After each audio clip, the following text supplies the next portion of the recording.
Hello दोस्तों, welcome to my new channel काली रात में। ये मेरा नया चैनल है और ये मेरा पहला वीडियो है इस चैनल में। अपनी ज़िंदगी के साथ हुई सारी वो घटना मैं आप लोगों से शेयर करना चाहती हूँ, इसलिए मैंने इस चैनल को शुरू किया है। वो सारी बुरी चीज़ें, वो सारे हादसे, वो सारे पैरानॉर्मल एक्टिविटीज़, ऐसी बातें जो हम बिलीव करना चाहते हैं लेकिन हम करते नहीं, और बहुत सारी ऐसी चीज़ें जो मैं आपसे शेयर करूँगी इस चैनल में। ये मेरा पहला वीडियो है इस चैनल का और मैं आप लोगों से उम्मीद करती हूँ कि आप लोगों को मेरा वीडियो अच्छा लगेगा। दोस्तों, मेरे चैनल को सब्सक्राइब ज़रूर कीजिएगा। सबसे खौफनाक हादसा जो मेरी ज़िंदगी में, सबसे दर्दनाक हादसा जो हुआ है वो आज शेयर करूँगी। आज मेरे पहले वीडियो में 2017 की बात है। मैं, मेरी फैमिली बहुत अच्छे थे, हम लोग बहुत अच्छे से रह रहे थे। हम ठंडी के मौसम में जाते थे ब्लैंकेट लेके गरीबों को बांटने के लिए। हर साल मैं एक बार करती थी, दिसंबर के महीने में या जनवरी के महीने में। उस साल भी हम 28 दिसंबर को हम निकले। मैं, मेरे कज़न भाई समीर जो मुझसे छोटा है, तकरीबन मैंने 30-35 ब्लैंकेट्स लिए थे, कंबल लिए थे। और रात हम 11 बजे घर से निकले, सारे काम से फारिग होके। और फिर शुरुआत हमने की बाईपास मोड़ से। वहाँ कुछ लोगों को दिया ब्लैंकेट, जो सड़क पे जो लोग लेटे हुए थे सर्दी के मौसम में, और ज़रूरतमंद लोगों को दिया। देते देते सॉल्ट लेक की तरफ गए, वहाँ कुछ दिया। फिर वहाँ से हम लोग रिटर्न होते हुए, लोगों को ढूंढते हुए सड़क में पहुँचे खिदिरपुर सैयद बाबा का एक वहाँ पे मज़ार है, उसकी तरफ हम लोग पहुँचे। फिर वहाँ जैसे ही पहुँचे, वहाँ पर कुछ लोगों को दिया, क्योंकि मज़ार के बाहर में बहुत तादाद में लोग मिलते हैं, तो हम उस तरफ पहुँचे और वहाँ पे बहुत सारे लोगों को दिया। और गरीब लोग थे वहाँ पे, जो ज़रूरतमंद लोग थे वहाँ पे सड़क पर, उनको दिया, उनके साथ कुछ वक्त गुजारा हर साल की तरह। और उसके बाद फिर हम वहाँ से रिटर्न होने लगे। रात को तकरीबन कुछ 2 बज रहा था।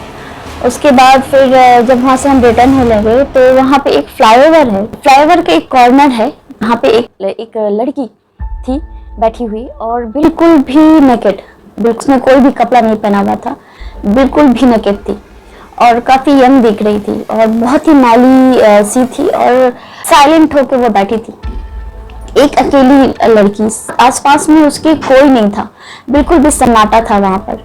हमारी गाड़ी ने उसको क्रॉस किया, मेरी नज़र उस पर पड़ी तो मैंने बोला कि अरे गाड़ी रोको, गाड़ी रोको। तो गाड़ी रोककर और मैंने खिड़की से झांककर पीछे की तरफ देखा तो देखा कि एक लड़की बैठी हुई थी और बिल्कुल भी बिना कपड़ों के और काफ़ी यंग लग रही थी। तो मैंने बोला कि इतनी सर्दी की रात में मुझे देखकर अजीब सा लगा। और पता नहीं, वहाँ पे होता है ना, जब भी आप कुछ गलत होने वाली चीज़ होती है या कुछ जगह पे आप जाते हो तो आपको भी महसूस होता होगा कि कुछ जगह की वाइब्स होते हैं जो नेगेटिव होते हैं और आपको वो फील होता है। चीज़ें आपको सब कुछ नॉर्मल दिखाई दे रही हैं लेकिन उस जगह में आप फील कर रहे हो कुछ नेगेटिव सा। तो बिल्कुल भी वैसा वाला नेगेटिव वाला वो फीलिंग्स जो है ना, अचानक से खुद को आने लगता है और हम चीज़ों को, ऐसी बातों को हम अक्सर नज़रअंदाज करते हैं। तो मैंने भी उस नेगेटिव वाइब्स को जो मेरे आ रही थी, मैंने भी उस रात को नज़रअंदाज किया और हमने गाड़ी रोकी और गाड़ी रोक के उसकी तरफ बढ़े और वो चुपचाप बैठी हुई थी बिना कपड़ों के। आप सोच रहे हो कि जब आप इसी इंटेंशन से आप निकले हो उस रात में कि आप ज़रूरतमंद को जो है आप उनकी ज़रूरत को पूरा करोगे, और तो कैसे करके मैं उसको नज़रअंदाज कर सकती थी। तो मुझे साफ दिख रहा है कि वो लड़की मेरी तरफ देख रही है, हमारी तरफ देख रही है। तो हम उसकी तरफ पहुँचे और पहुँचने के बाद उससे बात करने की कोशिश की और वो कंटिन्यूअस हमारी तरफ देख रही थी। तो ऐसे हमारे पास ब्लैंकेट्स भी नहीं थे उस टाइम में, ब्लैंकेट हमारा ख़त्म हो चुका था। तो हमने बात करने की कोशिश की, क्या हुआ है, तुम ऐसी अकेली रात में यहाँ पर सड़क पर अकेली क्यों बैठी हो। तो उसने कोई जवाब नहीं दिया, वो कंटिन्यूसली हमारी तरफ देख रही थी और अजीब अजीब से शक्लें बना रही थी। देखकर तो मतलब बहुत ही डराना था। वो थी बहुत पूरी मैली, पूरी कीचड़ से मैली थी। तो लगा कि उसको लेके चलते हैं और हमारे पास अभी कुछ है नहीं तो मैं उसको पहना दूं।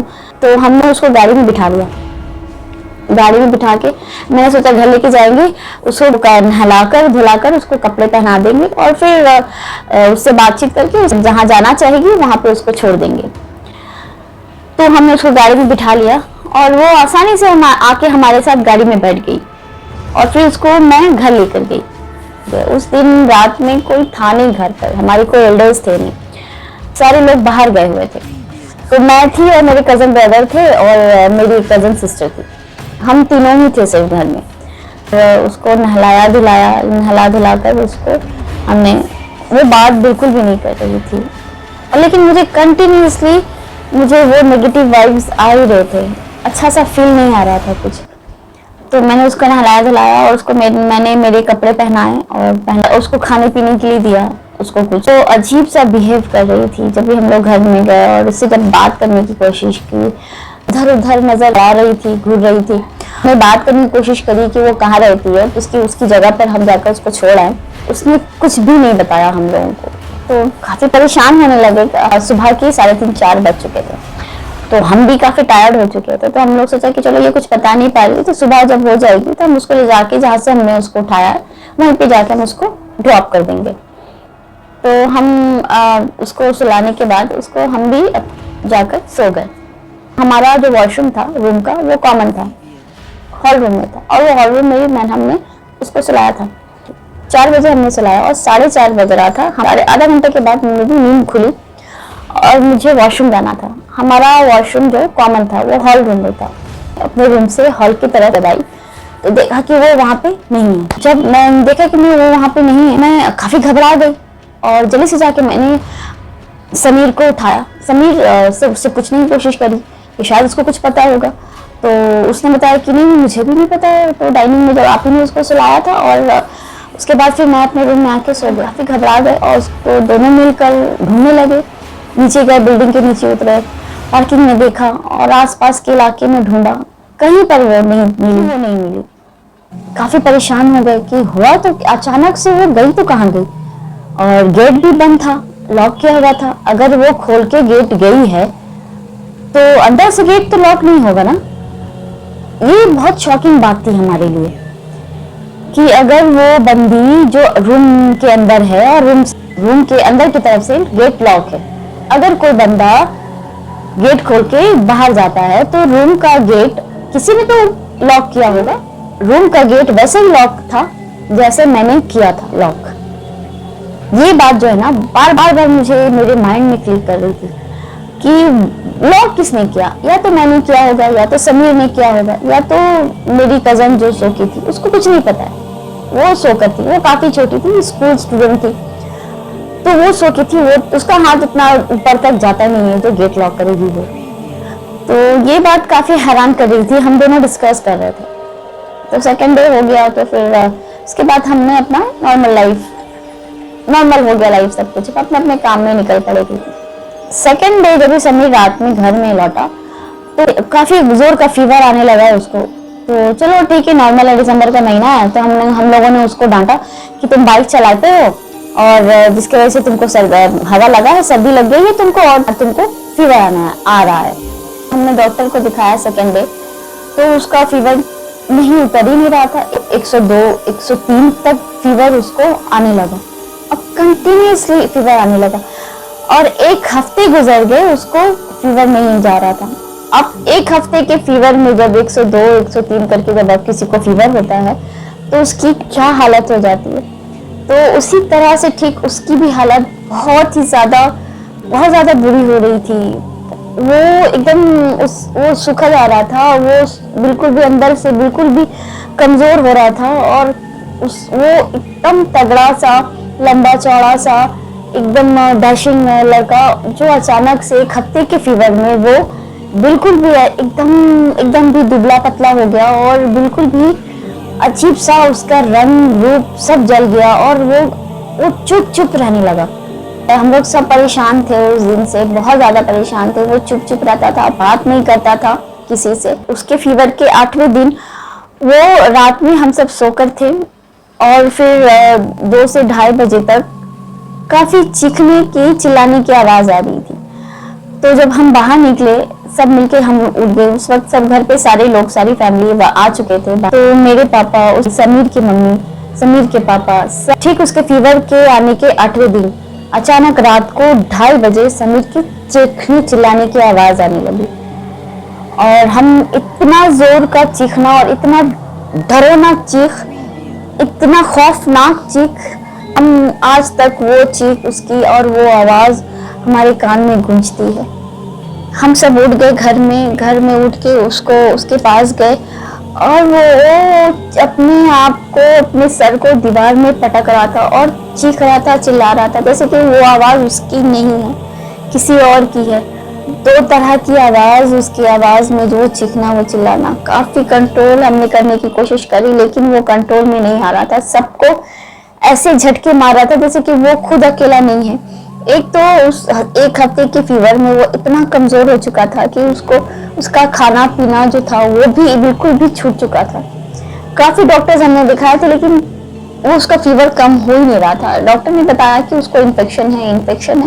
हमने भी यही माना कि उसको इन्फेक्शन है, लेकिन वो अचानक से उसके अंदर इतनी ताकत आ गई, जैसे कि 6 लोगों की ताकत उसके अंदर अकेले आ रही थी। हम सब मिलके उसको पकड़ने की कोशिश कर रहे थे, लेकिन वो बिल्कुल भी एक झटके में हम सबको फेंक दे रहा था। और उसको कंट्रोल करने के लिए उसको बांधना जरूरी था। तो हमने, हमारे दुपट्टे थे, हमारे घर के ओढ़ने और साड़ी थी, उन सारी चीजों से हमने उसके हाथ पैर को बांधा। और बाय गॉड, उसकी जो शक्ल थी उस दिन, वो रात में उसकी जो शक्ल थी उस वक्त खौफनाक, इतनी डरावनी थी कि बयान करना बहुत ही मुश्किल है।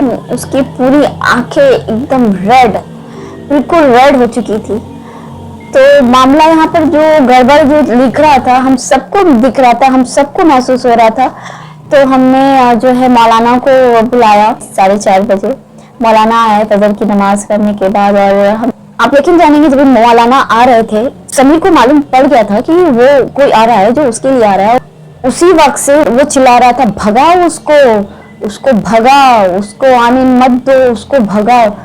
उसको मालूम हो रहा था कि उसके लिए ही आ रहे हैं, वो मौलाना उसके ही झाड़ फूक के लिए आ रहे हैं। जोर उसने लगाया कि मतलब आप बता नहीं सकती मैं, उसने इतना जोर लगाया उस वक्त कि उसको जो है मोटे मोटे कपड़ों से उसको बांधा गया था, वो अपने आप को उसने छुड़ा लिया। एक हाथ उसका जो है वो फ्री हो गया और फिर वो अपने सर को दीवार पे पटकने लगा। खिड़की से हमने कपड़ों से उसके दोनों हाथों को बांध दिया था और पैर को हमने कस के पकड़ा हुआ था। फिर मौलाना आया, मौलाना ने अपने सारी जो है जो करना था, जो प्रोसेसिंग था उनका उन्होंने किया। उसको तावीज़ पहनाए, उसको पानी पिलाया दम किया हुआ, उसको पानी से, आबे ज़मीन के पानी से उसके चेहरे को पोंछा गया। उसका तो चीखना चिल्लाना और भी ज़्यादा हो गया। वो थूक फेंकने लगा उसके ऊपर और एकदम उसकी आवाज़ ना एकदम नाक से आ रही थी, जैसे नाक दबा के जब भी आप कोई बात करते हो ना, तो जिस तरह की आवाज आती है, उस तरह की आवाज और भी ज्यादा उसकी आवाज बिगड़ रही थी, उसकी शक्ल बिगड़ रही थी। इतना कमजोर हो गया था कि उसकी शक्ल में पूरे नर्व जो थे वो दिख रहे थे और आंखें तो एकदम भी लाल थी। और हम सारी रात जागे हुए, हम भी परेशान। उससे मौलाना ने पूछा कि तुम हो कौन, क्या चाहते क्या हो? तो कुछ नहीं चाहती हूँ। मैं कुछ नहीं चाहती हूँ, उसने इस तरह से रिस्पांस किया। चाहती हूँ वाला जो रिस्पांस उसने जैसे किया, मैं वहां पर थी, मुझे उसकी आवाज में जो है बिल्कुल वो लड़की दिखी उस रात वाली, जो हमने उसको सड़क से उठाया था। बिल्कुल उसकी शक्ल मुझे समीर के शक्ल में दिखी और उसकी आवाज मुझे जो है ना उसकी याद दिला दी उसने। और मुझे सारा सीन समझ में आ गया कि कहाँ से मामला ये सब गड़बड़ हुआ है। तो मैंने मौलाना को वो सारी बातें बताई, वो सारी बातें मैंने डिटेल्स में बताई। और पेरेंट्स को, हमारे मम्मी पापा को जब ये बात मालूम हुई तो वो काफ़ी नाराज़ हुए, जो काफ़ी डांटा, मुझ पर बहुत नाराज़ हुए। तो बहुत ही मुश्किल से मौलाना ने अपनी सारी कार्रवाई की और कार्रवाई करने के बाद उसने बताया कि मैं नहीं जाऊँगी। उसने साफ साफ इनकार किया कि मैं नहीं जाऊँगी।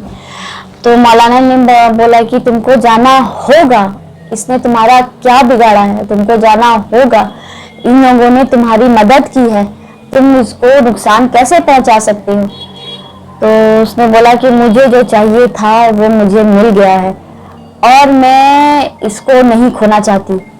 बरसों से मैं इसके इंतजार में थी और मैं अब तो इसको छोड़ के जाने वाली नहीं, जो करना है तुमको तुम कर लो। उसने जवाब दिया मौलाना को। उसके बाद काफ़ी कार्रवाई की और हमारी जो हालत थी बहुत बुरी थी। काफ़ी कार्रवाई की, सुबह समझे आप 4:30 बजे से ये कार्रवाई शुरू हुई, 8 बज गए, 9 बज गए, ये कार्रवाई चल रही थी और एट लास्ट 10 बजे 11 बजे के करीब वो बिल्कुल भी शांत हुआ। शांत होने के बाद वो सो गया और हम लोगों को लगा कि चलो सब ठीक है। मौलाना ने बोला कि चलो अभी तो सब ठीक है, वो सो गया है, नॉर्मल हो गया है, अभी ऐसी कोई बात नहीं होगी, घबराने की कोई बात नहीं है। अगर ऐसी कोई बात होती है तो आप लोग मेरे पास आइए और हम फिर आप मुझे बताइए और फिर मैं तो हूँ इसके लिए।